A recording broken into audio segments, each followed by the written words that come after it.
Magandang araw sa inyong lahat guys. So ngayon ay mayroon akong isang oras na overtime kaya medyo madilim na dito. So mayroon akong overtime paminsan-minsan pero hindi naman lagi.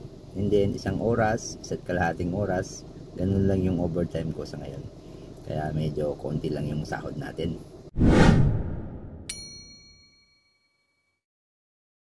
Pero ang maganda dito sa company na to ay yung obento nila kalahati lang yung binabayaran namin. So sa obento, ito yung nagiging bill ko sa obento.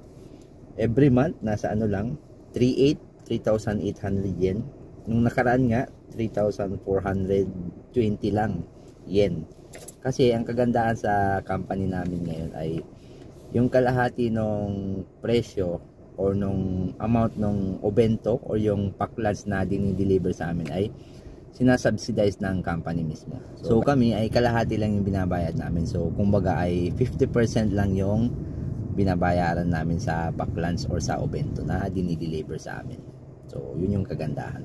And then isa pang kagandahan dito sa company namin, kapag mayroong overtime ay mayroong binibigay sa amin na okashi or kumbaga snacks. So tulad nito ngayon, so kapag nag-overtime ka, mayroong binibigay na pampalubag loob ba, okashi or snacks, panawid gutom kapag nag-overtime. So tulad ngayon ito. Hindi nung nakarang araw naman, ito hindi ko naman nakain. So ngayon kakainin ko siya ngayon. So yun lang yung isi-share ko sa ngayon dito sa bagong company or sa company nilipatan ko. Okay guys, hanggang sa muli.